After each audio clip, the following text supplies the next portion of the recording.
Good afternoon. It's a pleasure to see you all. Please turn on your cameras and keep yourself on mute so that we can see you all.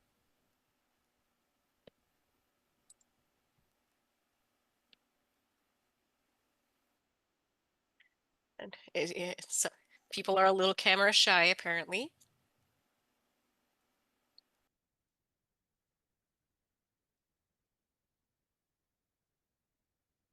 Thank you, Soledad. Thank you, Patty. Oh, we have two Soledads. Thank you, Tanya. Hello.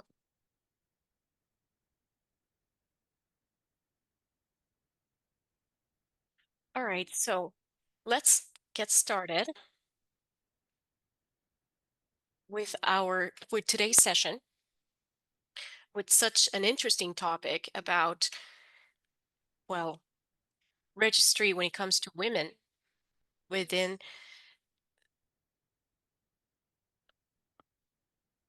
these talks that we have as a celebration for the International Day for Hemophilia next week. We want to make this an exercise for the whole month of April so that we have time to speak of all the things that are important to us when it comes to coagulopathies and other hemorrhagic disorders in Latin America.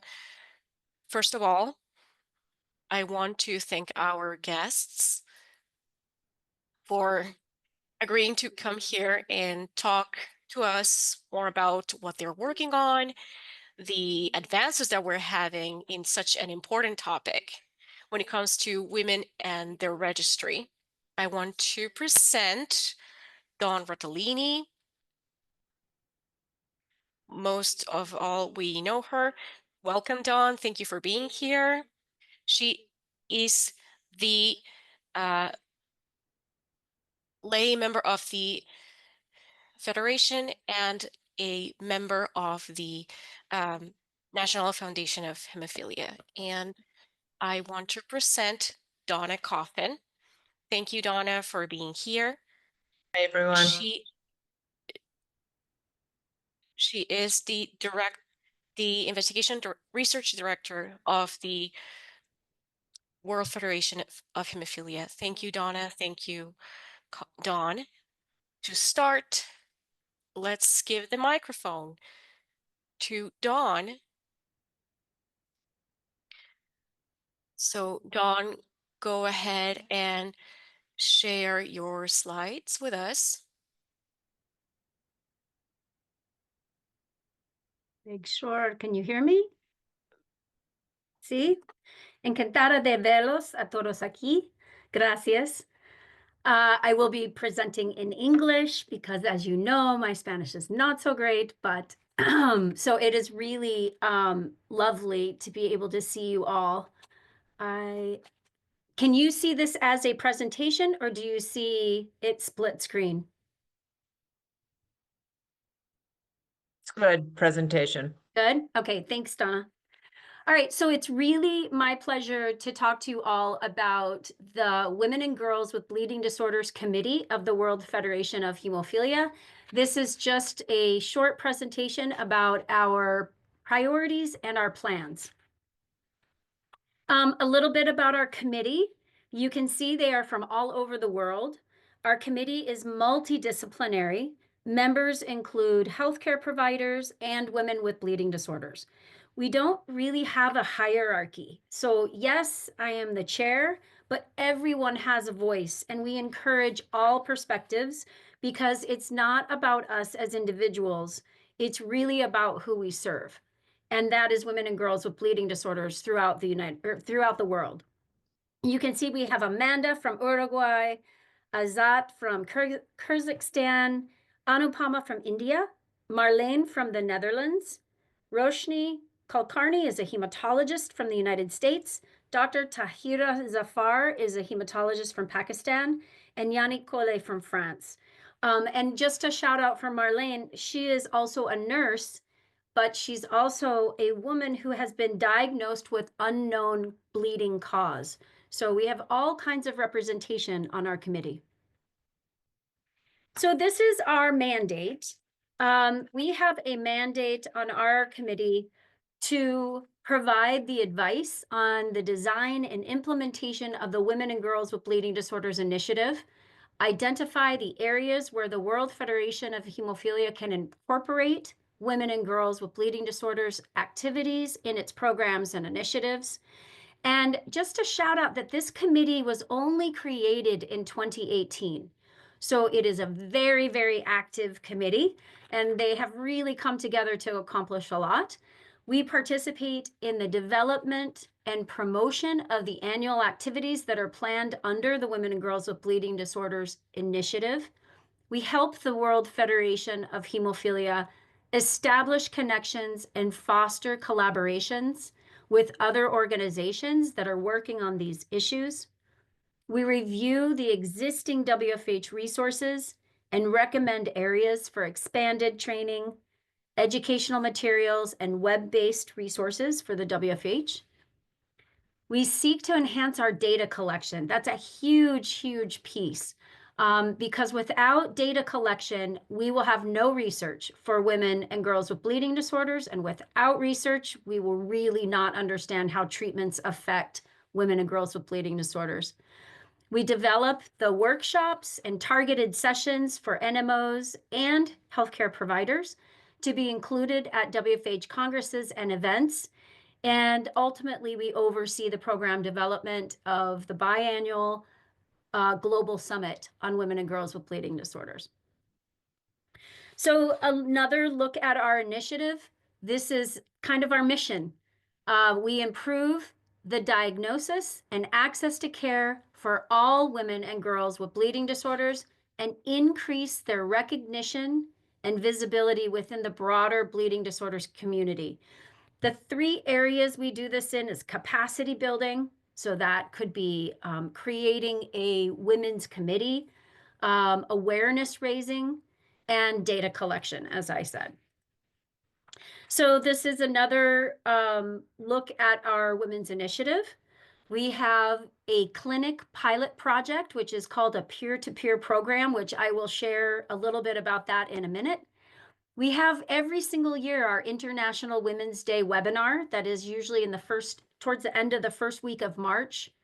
We have comprehensive care summit sessions. So coming up in Dubai, we have several sessions. And what I'm very excited about is we will be weaving women and girls throughout almost all the sessions at the comprehensive care session meeting this year. We have a global summit on women and girls with bleeding disorders. That will be this year. So that global summit is in the off years of Congress. We had a track last year at the World Congress, and we are working on the track for next year's World Congress in 2026. And we have an awareness campaign around in social media to raise the awareness. These are just highlights from last year, so you can see some of the work that we did. The track in Madrid, I talked about having a women and girls with bleeding disorders track. We had 6 sessions with 28 speakers recruited. And those sessions included a professional development workshop on heavy menstrual bleeding management. We did a free paper session on women and girls health research, how to go from caregiver to patient. We all know that many of the women in our community that are actually having bleeding symptoms may not be diagnosed, are often caregivers of other people with bleeding disorders. So how do you move from being a caregiver to a patient? And then how do you move from being a patient to an advocate? How do you help bring others up? We talked about transitioning through life stages for women and girls with bleeding disorders. We had an intimacy session for women and girls and a networking event. Also, I wanted to call out a survey that we did in 2023 We had a survey on women and girls with bleeding disorders, and 82 countries filled out this survey out of 147. Back then in 23, we had 147 NMO members. We ended up with a 56% response rate, and there will be a paper coming out about that soon. So a little bit about this peer-to-peer program that I was talking about. Our objectives, it's similar to twinning, to an HTC twinning, although it's not part of the twinning program. And you might want to know why that is, because it looks similar. It's because of the funding model for twinning. So this is a separate funded program. And the goals are to improve diagnosis and clinical management of women and girls with bleeding disorders in hemophilia treatment centers, setting up really true multidisciplinary care and treatment. It's to facilitate knowledge sharing amongst healthcare professionals in the areas of comprehensive care and management, and then really fostering a partnership and a collaboration amongst the healthcare professionals, and include other disciplinary options like OBGYN or gynecology care, family medicine, etc. So these are the projects that have been approved for 2025 and 2026. Mexico City is peer-to-peer partnering. I tend to use that term with Emory Hospital in Atlanta, Georgia. And Paraguay is partnering in this peer-to-peer program with the New York Hemophilia Treatment Center, and this is in New York City in Montefiore Hospital. So you can see the people that are participating in this.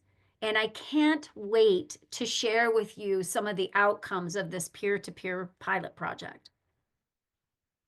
So these are some of our upcoming activities and events. This is 2025 at a glimpse. We've already hosted our International Women's Day webinar, which was on March 7th. We know that next week we are celebrating World Hemophilia Day, and we're concentrating on the message of Women Bleed Too. That's on April 17th. Our Comprehensive Care Summit is closely following in April, later this month. We'll have 5 sessions in people with bleeding disorders and a medical track. And then we have our global summit. So save the date, please. September 25th and 26th. This is a virtual summit, so anyone can attend from all over the world, and I really hope that you choose to attend. Our upcoming events and activities, I just highlighted this, but I really want to show my appreciation and our committee's appreciation to the World Federation of Hemophilia and the board of directors for embracing this message that women and girls bleed too. It's very important to highlight this in all of our countries, because most places think that this is just a boy's or a man's disease, that bleeding disorders do not affect women, and we have to overcome this bias. I've already talked about the Comprehensive Care Summit. I hope I will see some of you in Dubai. There still is a chance to register, even though it's coming up very quickly in 2 weeks. And a little highlight about what we're doing in the future. We are working on updating existing resources. So symptomatic carriers of hemophilia, we need to change some of the language in this, and we need to update reproductive health in women with bleeding disorders. So you may say, well, this is all great, Dawn, but what do we do?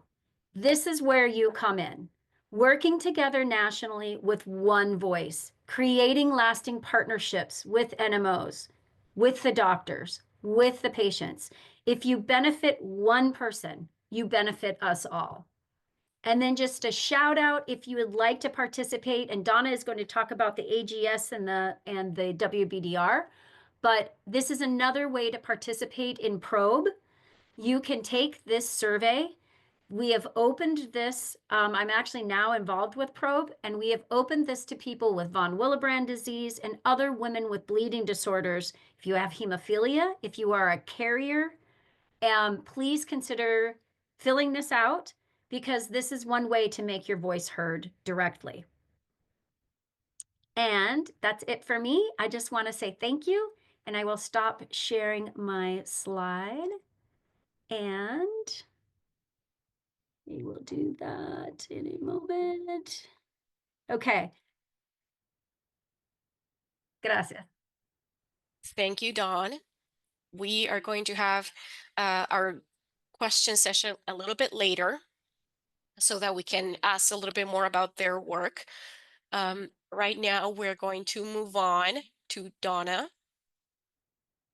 She is going to talk to us about the following topic of women also have bleedings. She's going to tell us more about when it comes,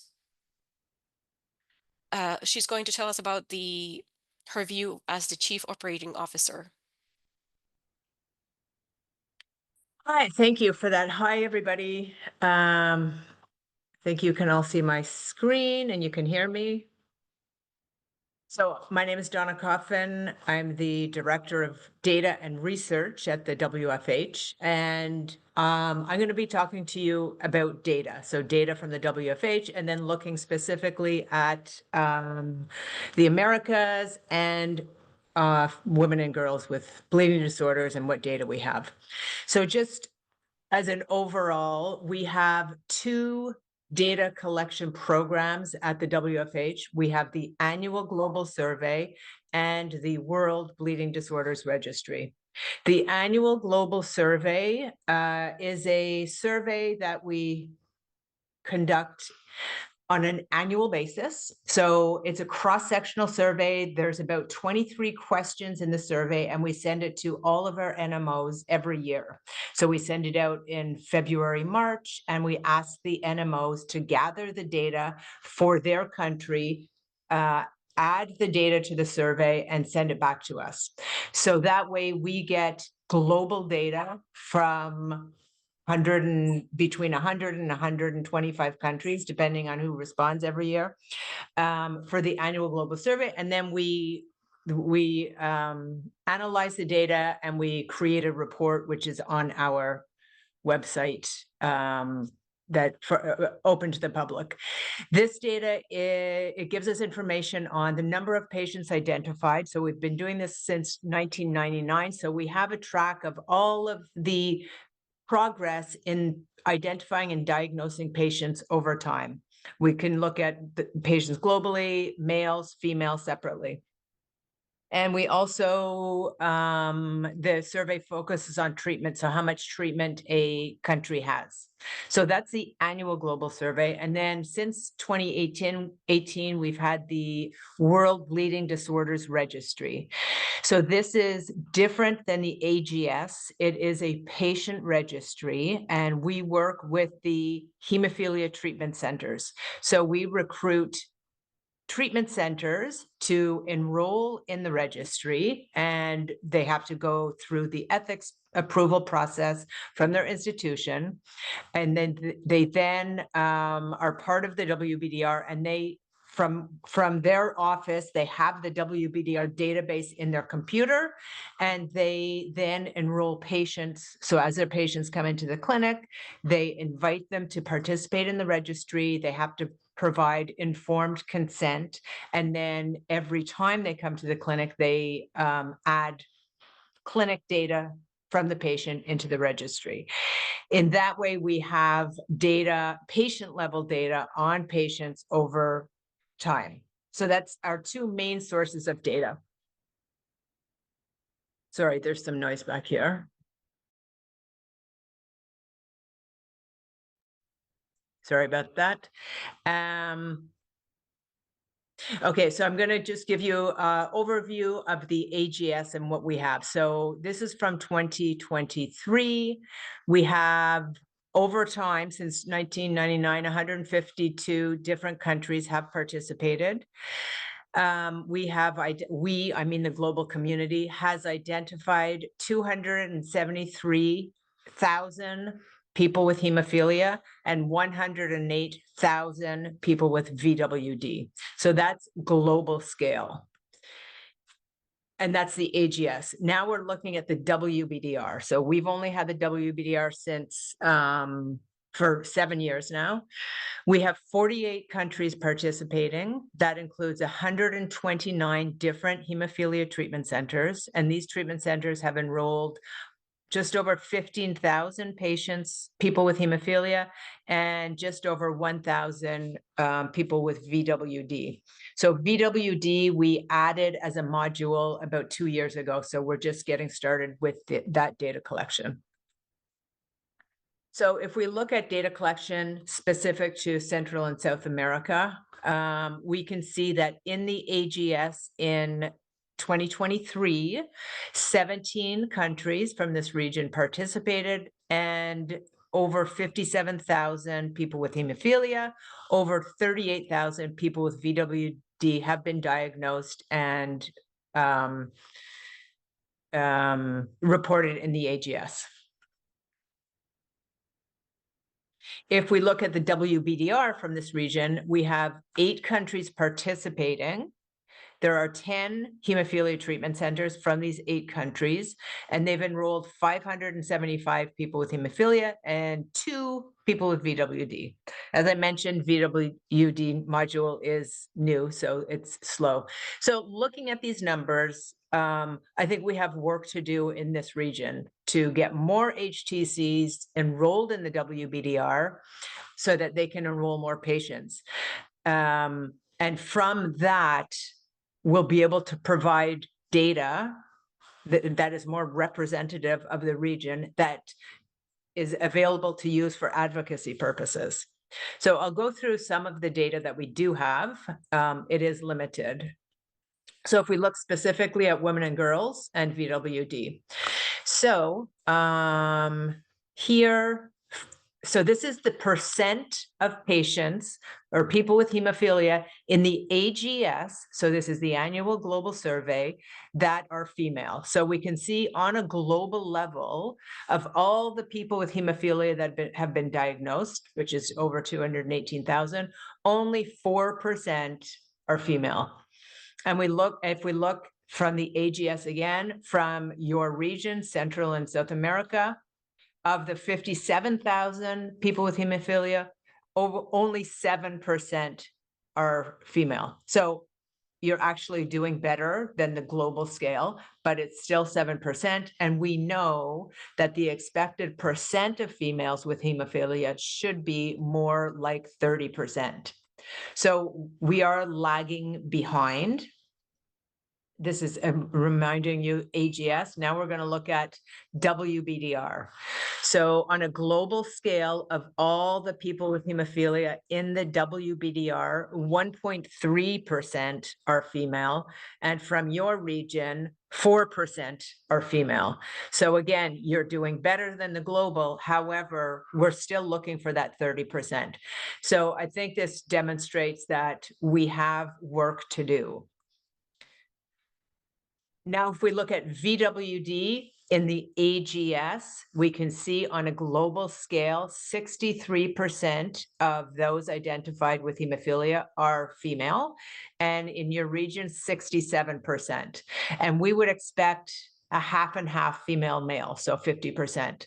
So globally and in the region, we have more. And the reason for this is likely that, and maybe Dawn can speak to this after, but likely that females tend to present more because they have, during their menstrual cycle and pregnancy, they have more opportunities to bleed and present themselves to the hospital.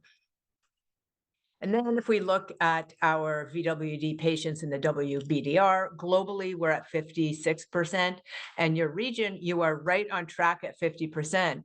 However, we only have 2 patients. So one is female and one is male. So we need to get more data because this 2 patients is obviously not representative of anything. So if we look at clinical data, so what we do at the WFH with the WBDR data is we look at the clinical data and look at the indicators of care so that we can look at how well countries are doing and compare them to each other and see where are the gaps. So we have a couple that we use quite regularly. One is age at diagnosis, and the other one is percent of patients on prophy. We have others as well, but I'm just going to go through these two. So if we look at the WBDR data in your region, I showed before that there are 575 patients with hemophilia in the WBDR in your region. And of these, 22 are female. Just going to go back here. Sorry. So 22 of the 575 are female. And if you remember back here, this 4%, this is where the 22 patients that are female is represented by this 4% that you see here in your region. So I'm just going to go back. So you have 22 females identified from one country and one HGC who enrolled all of these female patients. And here we're just going to look at the clinical summary of who these patients are. So the males, there's 553, females 22. Are they different? So hemophilia type, they're pretty much the same. If we look at the severity of hemophilia, you can see there's a interesting difference between the two. For the males, this is typically what we see in the global WBDR data, that the majority are severe because severe patients tend to present more, with fewer moderate and fewer mild. For the females, for some reason, we have very few severe, some moderate, but the majority are mild. So that's like some interesting little difference that I cannot interpret, but hopefully as we get more data, it will be more reflective, and we'll see if this distribution stays the same or if it changes, because we're still at only 22 patients. It's not that many. When we look at the indicators of care, we typically only look at severe patients, because if we only look at the severe patients, we remove noise from the mild and the moderate patients. They're a very like it's a cohort, they're all kind of similar. Whereas if you bring in mild, different countries include mild patients at different rates. So it adds noise. So if we look at age at diagnosis, we can see here that the median age at diagnosis, sorry, I'm getting an admit, for the global community is 20 months versus 60 months for females. Sorry, this first one over here is males, and this one over here is females.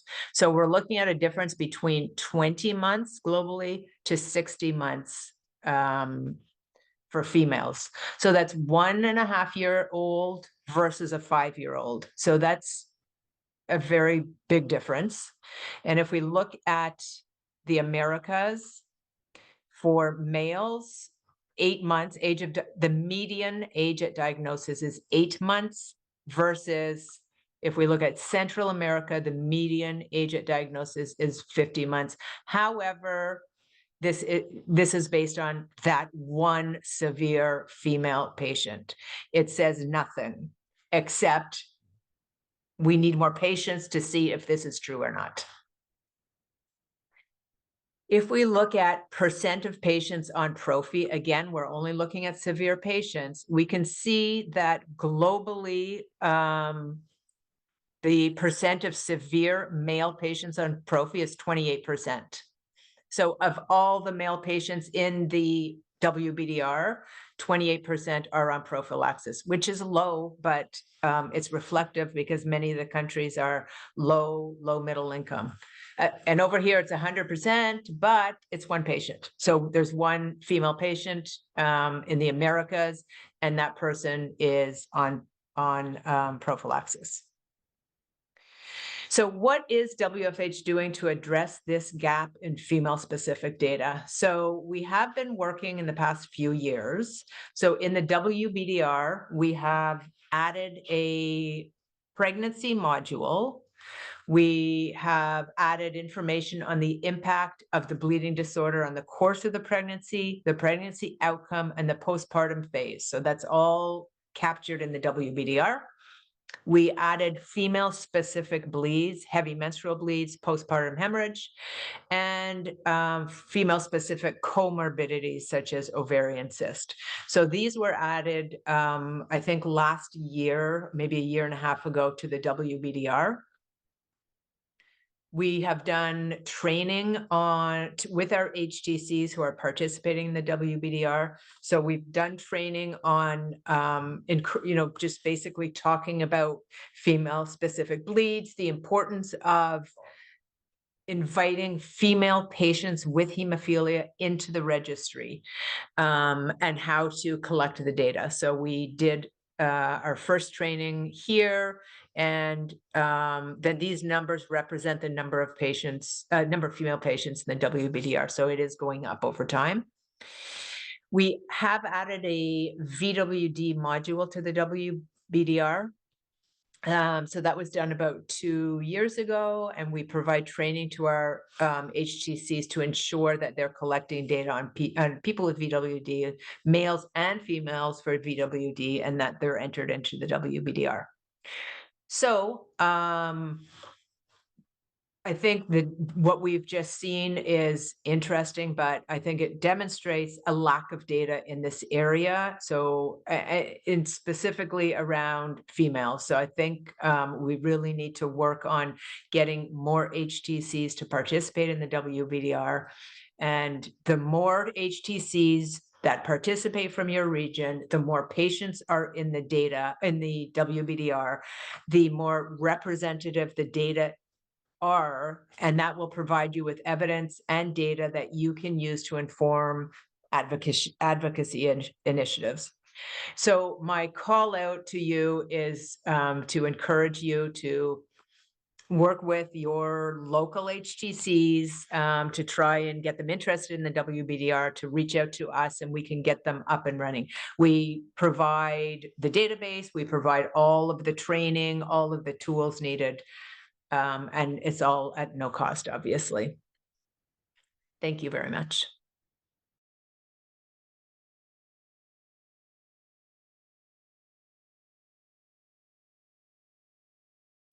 And I think that everybody raised their hands that, yes, we want that training. So we're going to have a lot of work ahead of us. Thank you. I'll put the WBDR email address in the chat if anybody wants.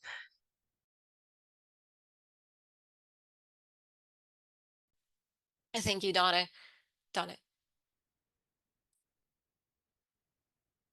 In this opportunity, I am going to address you as the coordinator for Women's Committee of the Coalition of the Americas for this subject, for women and girls also have bleedings. We have been working in a registry. We don't really call it a registry anymore. You're going to see a little bit more of what we have been working with at the committee. Thank you, Isidro. All right, so we identified from the beginning that women need a space for visibility of our diagnostic needs and treatment needs, because we also identify that we bleed just as much as the men do that are already identified. So we knew that we needed diagnosis and treatment for a better quality of life, without forgetting in the coalition the context that we live in Latin America, in the Americas in general, but mainly Latin America. when it comes to cultural, social, economic contexts that make a huge difference according to the country and region. Please, next one, Isidro. So we were working with surveys. Maybe some of you that are presidents of the association, national associations, that are members, we sent a few surveys asking about the identification of the registry of women, if they were registered or not in your national registry for hemophilia and other coagulopathies. And we saw that we didn't really have that much data to work with to start this registry. But what we saw is that the great work that the Federation is doing, that we are seeing right now, like Donna mentioned, that like Dawn mentioned, we saw that we needed to modify and turn and try to turn towards a case identification to enrich the registry of the Federation. Because we don't want to do a work that has already been done with so much professionalism. Like it's the survey of the Federation. We want to identify cases of the region so that we can add them to this registry, to this global registry that will enrich all of us. Please, next slide. So what are the objectives for us? We want to include these women that we're going to identify in this period of this study, this research. We want to include them into the national registries of the COA member associations. We want to categorize them, see their conditions of their bleeding, and in that way we can increase the registry. And like I said previously, we want to enrich the survey of the Federation. And with this information, we want to create regional data that will allow us, what are the condition of women in this region? Where should we focus ourselves? Where do we have to do better? And in the end, we want women to be diagnosed and to have access to treatment. Please, next slide. So how are we going to do this? So what we saw is that, like Donna said, we have tools from the WFH to identify symptoms when it comes to bleeding, where there are no diagnostic tests available. And that's important to us because we have many countries that diagnosis is very, very low.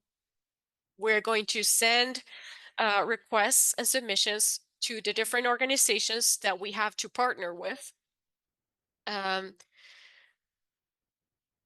to the members of the coalition and the members of the WFH. And that way we can hope that they can enrich their own registry, and they're going to send to the survey, to the global survey. We're going to join data. We're going to interview countries that need further support to enrich their data. We are going to do a final analysis, and we're going to prepare a report of whatever we have found in this research. Please, next one. Okay, so we have So for the surveys that we sent on the 2023 and 2024, we have the COA has 28 members.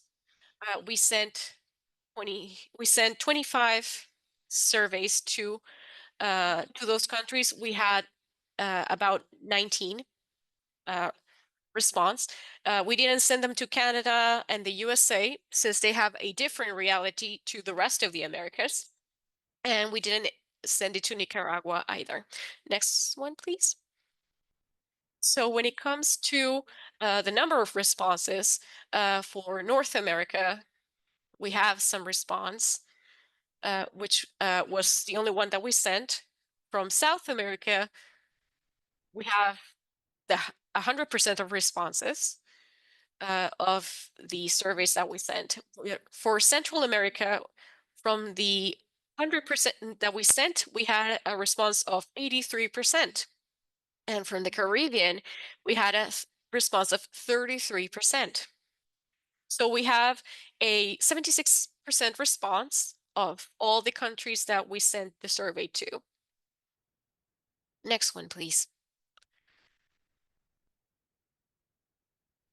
So here are some of the questions for: are women with bleeding disorders in your country part of your organization's registry? So we have 14 countries responded that women with bleeding disorders are included in the registry. 5 countries respond that they are not, and they don't have, as they don't have a national registry. Of those 5 countries, 2 belong to Central America, 2 to the Caribbean, 1 to South America. Of the 14 that do include women in registry, 3 only include hemophilia. Next one, please. Another question: if a registry exists, what are the options for women with bleeding disorders?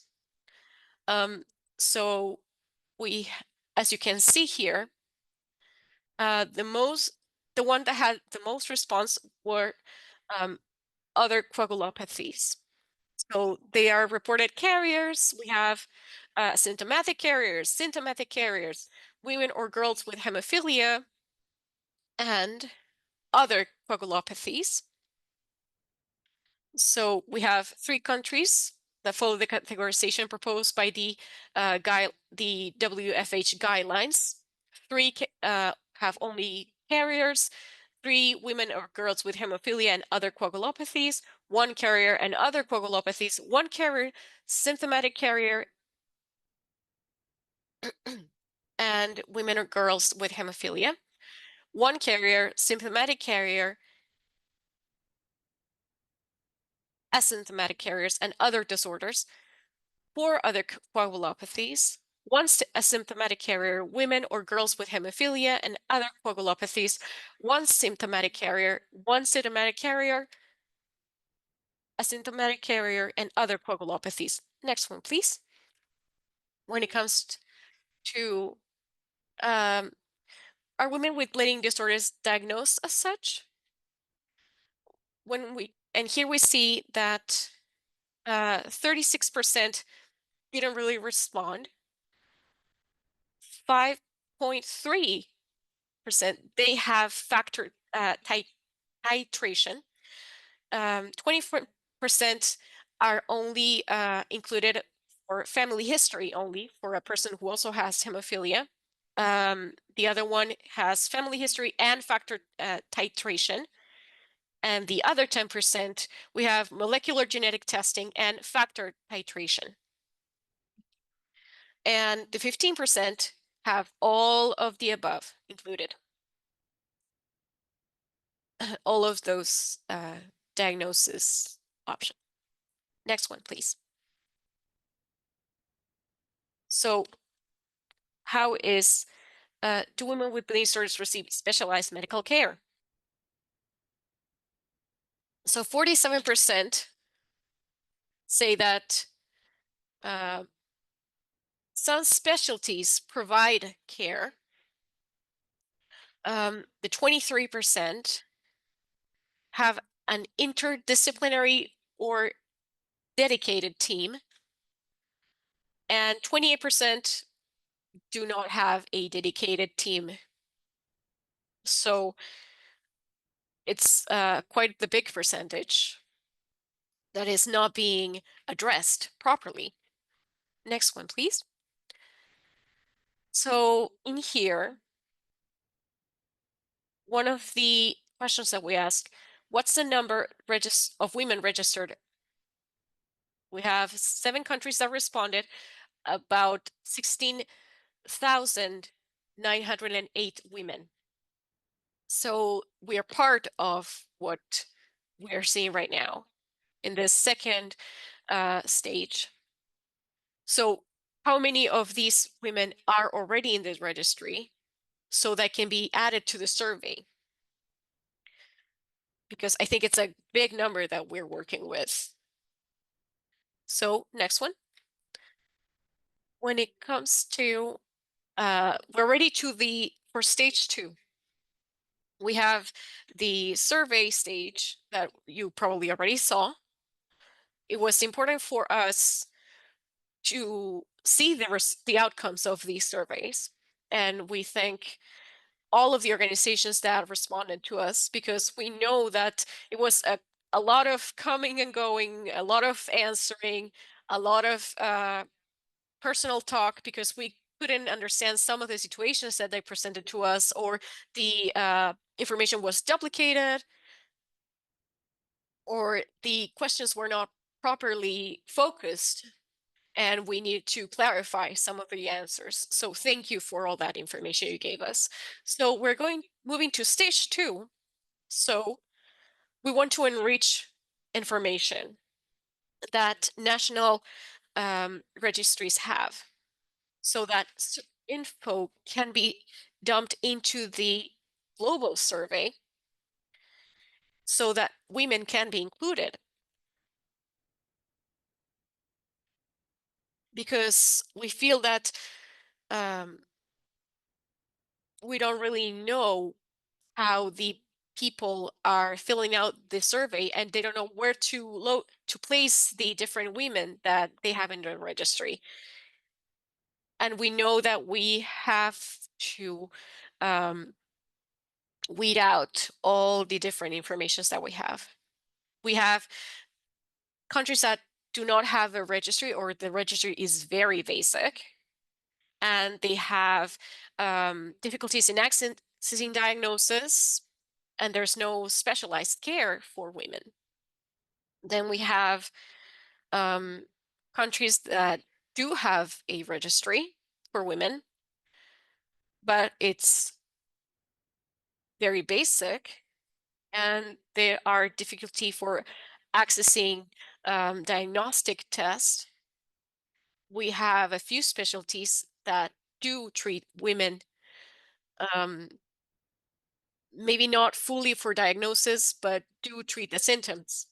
And we have situations where the record meets the categorization of the WFH guidelines.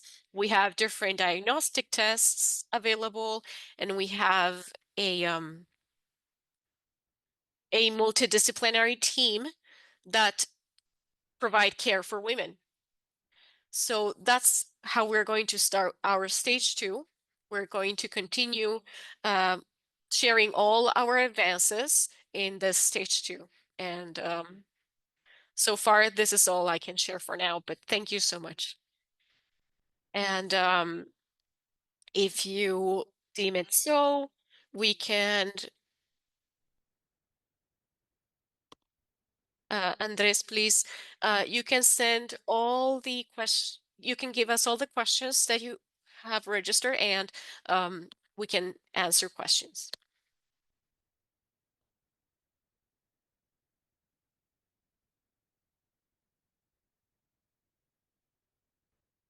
Andres, do you have the questions? Hola. No tenemos preguntas por ahora. ¿Me escuchan ahí?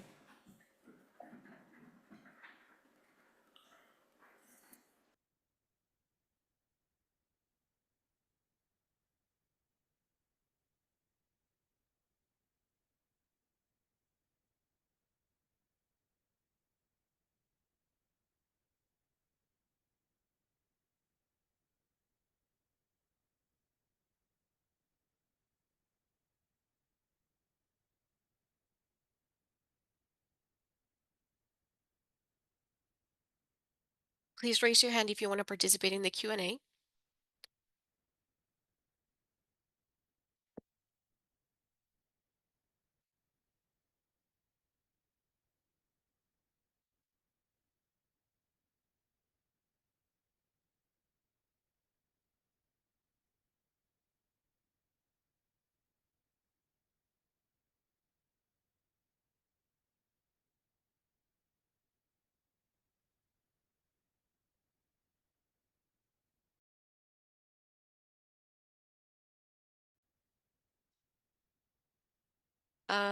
Yes, we are able to hear you.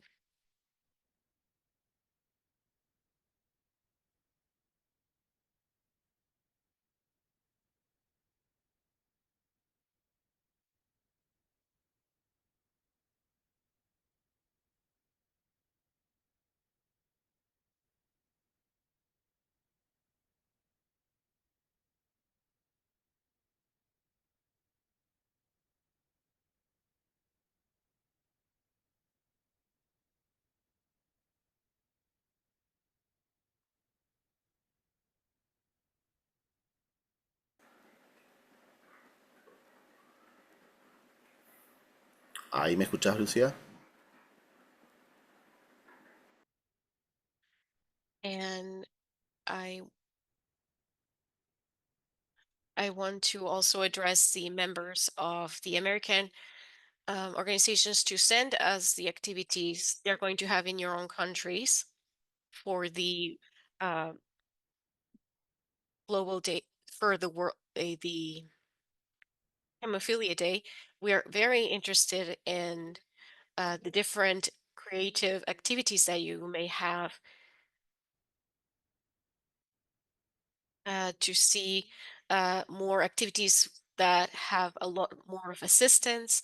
We all are interested in learning, and we are going to also um, spread the word of what you do.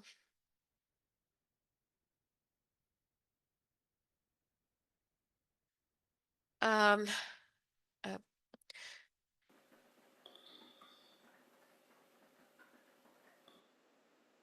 ¿Ahora sí me escuchan?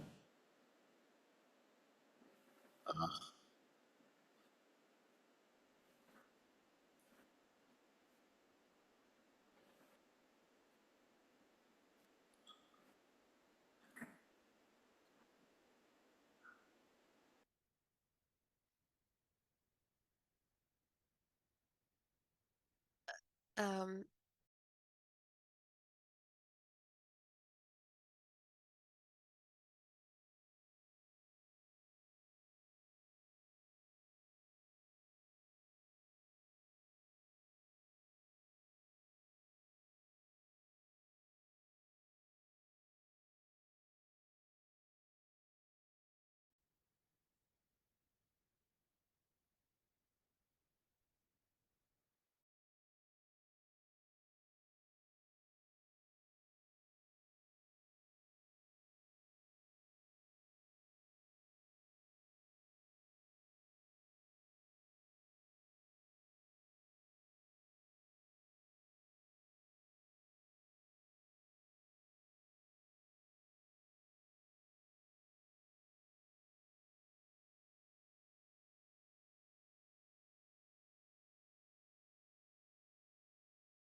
all right.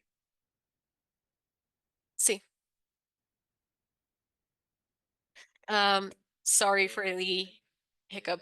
So in Uruguay, we have an app, a web in the web, so that we can give opportunity to women who have um, doubts about if they may have a bleeding disorder or not, to by answering a few questions. For example, if they have a male family member with hemophilia, if they have any sort of prolonged bleeding when it comes to their menses, to define if there's any possibility that they may have a bleeding disorder.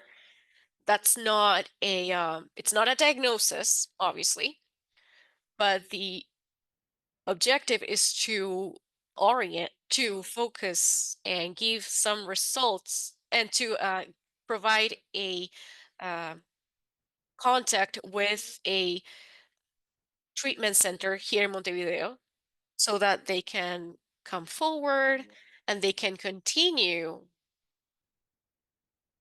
with their investigation.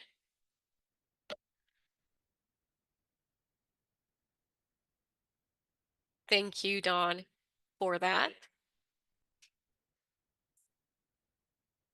And those women that come forward to this, that participate on the form, they can leave us their information for contacting, and for us to welcome them into the community. That's something that we're working on right now, and we're going to present it to this summit in Dubai. Isabel, she is going to be our representative. She works for the COA and our national organization. She's going to be presenting those results, and I think it will be a great opportunity for us to show a case study for this. Hi, Isa. I didn't see you. So Isabel is going to be there for us.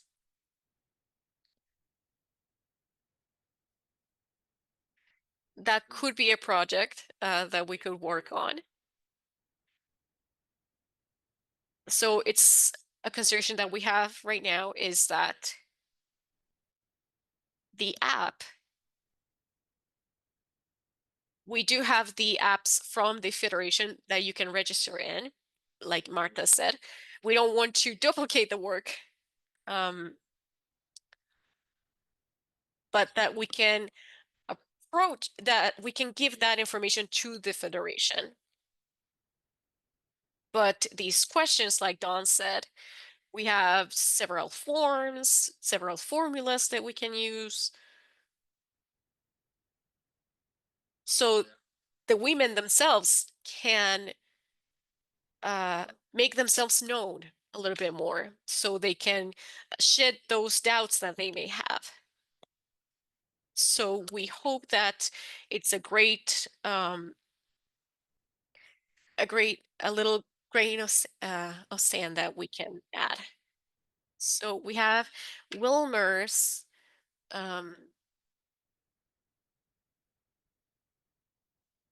that Isabel said that they can share it. Yeah.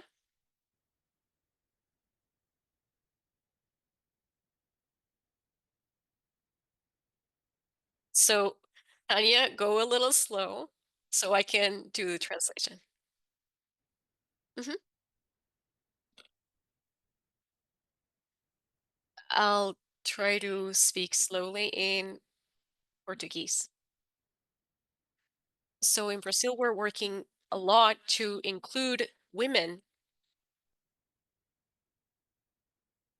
since we have a system that is different among countries. We have a structure when it for the treatment centers that are coordinated with the health ministry.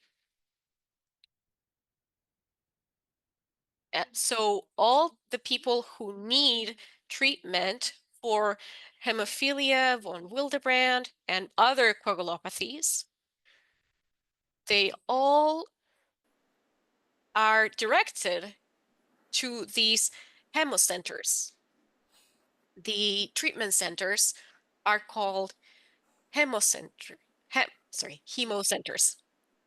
The Brazilian Federation of Hemophilia works together with these centers and the health ministry to simulate that the centers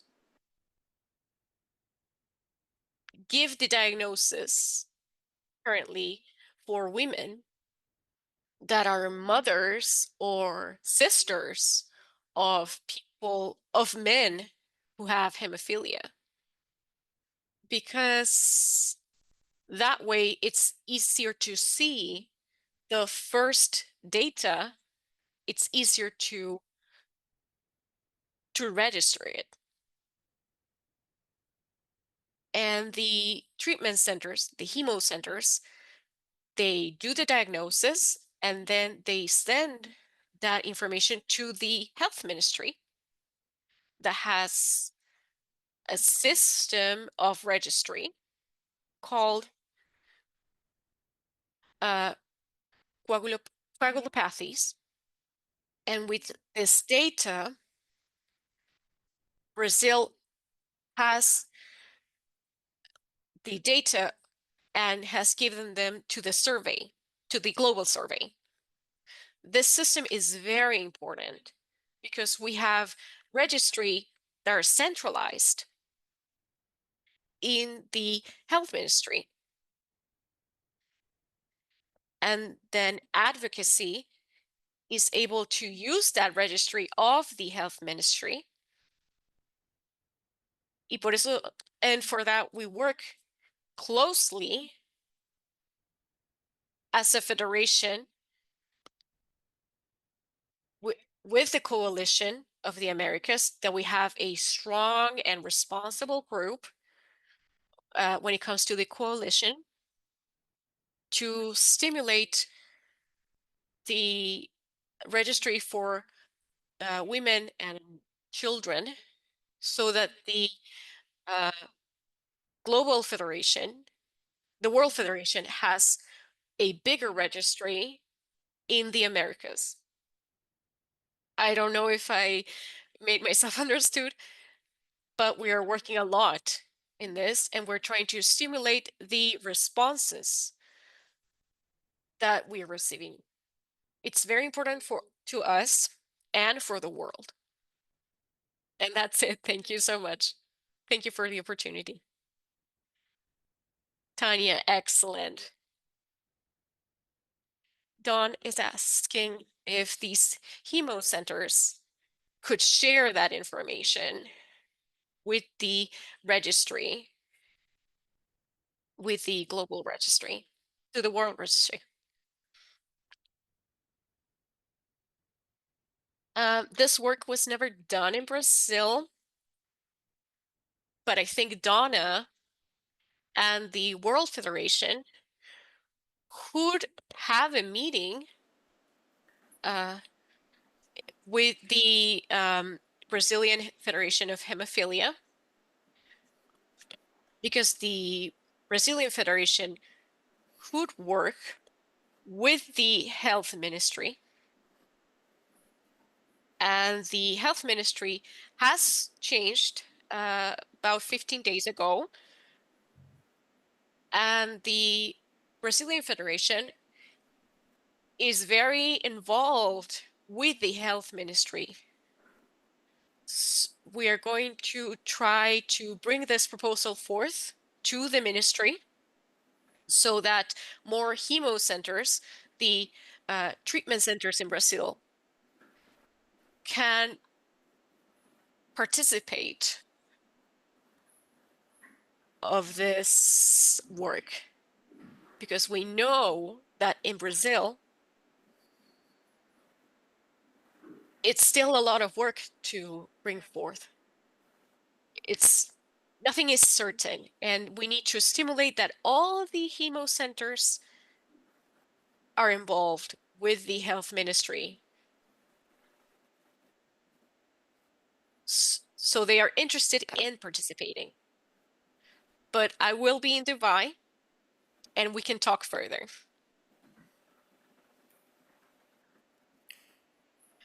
I don't know if we were able to understand each other and if I was able to respond what you were asking.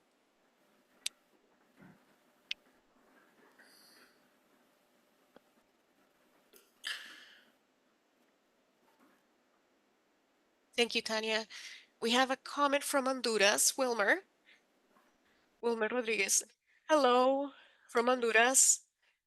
For girls, we have a chance to participate in all activities, both for the ones that have Willebrand do form part of the board that was assembled in 2025. Thank you, Wilmer, for adding this information. And go ahead, Andres. And Isabel also shared in the chat the address for the association that has the form that we mentioned before, so that you may have it as an example. At the end of the form, you can add data to register as a woman with a coagulopathy or a bleeding disorder in the Uruguayan Association. So that's as far as we can go, just in case we don't get the data mixed, but just so that you can use it as a reference. So we have a comment from Maria Belén Roberts. The identification for women with bleeding disorders that we're doing right now at the coalition includes to create a tool that we can use for the Americas. Thank you, Maria Belén. Any other questions that you want to give us? Since we have the chance to be all gathered here.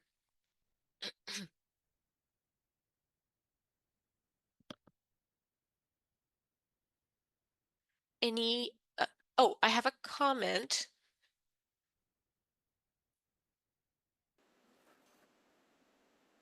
With certainty, the coalition and the countries that are associated will work together, and with a lot of effort, that we will try to contribute with the World Federation of Hemophilia.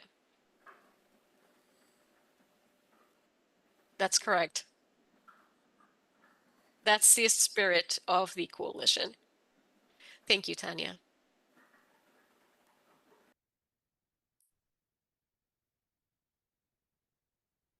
All right, I think those are all the comments or questions. Go ahead, Andres. Silvina thanks us for this space. And thank you to our speakers. It has enriched us. It has enriched our discussion. For this year, we have the slogan of the Federation that women and girls also have bleedings. And it's a great way to keep on working this, to raise awareness, and that we are all part of this community. And it's a great honor to be here with you all. Thank you, Andres. I also wanted to remind everyone that the Hemophilia Day is not a celebration per se. It's a moment for awareness. Awareness for us, awareness for organizations, people, media, what hemophilia is, and what are our needs. And especially focusing on women, we need to double our efforts to raise awareness.